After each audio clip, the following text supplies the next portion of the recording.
Once upon a time, nestled inside a crescent moon with a pale full moon behind it, there lived a Whispering Dreamsmith. The Whispering Dreamsmith was a small, mysterious being who looked like a child in profile, his tousled hair framing a gentle face turned to the sky. He was always dressed in a flowing lavender hooded cloak, tied simply at his neck, and nothing about him was sharp or severe.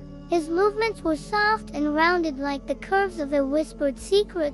He spent his days watching over the sleeping world, waiting for the night when he could weave his magic. Every night when the world was fast asleep, the Dreamsmith would take his glowing feather quill, which looked like a pen or a wand, and write stories in the Book of Whispers. As he wrote, the book glowed softly, casting an ethereal light around him. It was during these hours that the Dreamsmith truly came alive, no longer a still silhouette, but a storyteller sharing magical adventures with the sleeping world. He would whisper tales of brave knights and magical creatures, of faraway lands and fantastical beasts, each story more captivating than the last. And as he whispered, the dreams of those sleeping mortals shifted, becoming landscapes and characters from his tales.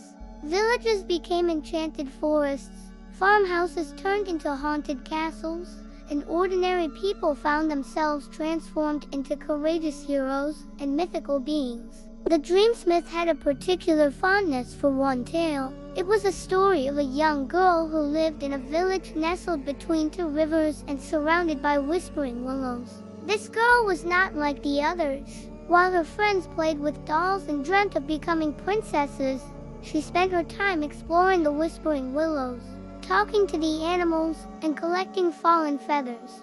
She believed that these feathers were messages from the moon, and she cherished them more than any jewel or golden crown. One day, a terrible shadow fell over the village. A wicked witch had cast a spell, stealing the laughter of all the children and replacing it with unending weeping. No matter how hard the villagers tried, they could not break the curse, and the once happy place became a desolate shadow of its former self.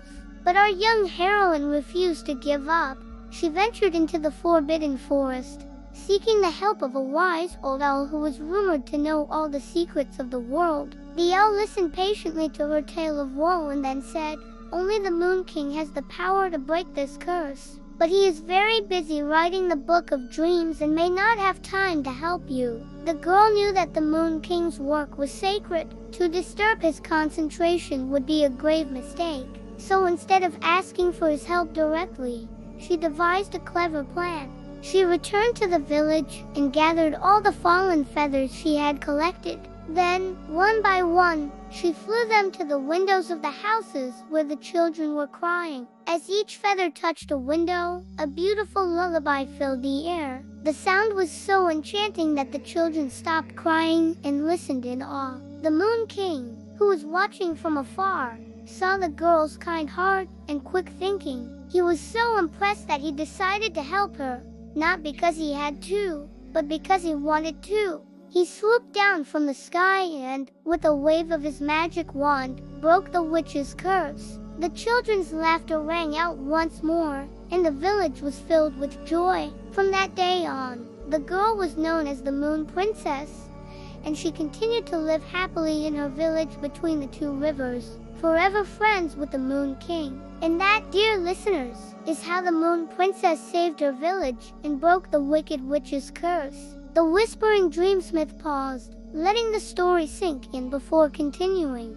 Each night I write a new tale in the Book of Whispers, a different adventure for each child to enjoy. Sometimes the stories are funny, sometimes scary, and sometimes they teach us important lessons. But no matter what, they are always filled with magic and wonder, because that is what dreams are made of. As the first rays of sunlight began to peek over the horizon, the Dreamsmith closed his book. The whispers faded away, and the magical adventures retreated back into the pages. The children he had visited stirred in their beds, some with smiles on their faces, others with happy tears. They didn't remember the Dreamsmith or his enchanting tales, but the experiences lingered in their dreams, shaping their thoughts and inspiring their imaginations. The Dreamsmith watched over them with a tender smile, content in the knowledge that he had brought them joy and wonder. He knew that their dreams would carry them through the day, giving them strength and courage to face whatever challenges they might encounter. Then, as the sun rose higher in the sky, the dreamsmith began to fade. His form grew smaller and dimmer until he was just a faint outline against the brightening sky. Soon, he would disappear completely, leaving no trace of his nightly escapades except for the lingering scent of lavender and the faint echo of whispers. And as long as there are dreams in the world, there will be whispers in the wind, tales of wonder and magic that carry on through the ages. Thank you for watching this first fairy tale of the Whispering Dreamsmith. If you enjoyed this sleepy story, don't forget to leave a like and subscribe. We'll see you next time in the tale of the clockmaker and the moonlit tower. Until then, sweet dreams.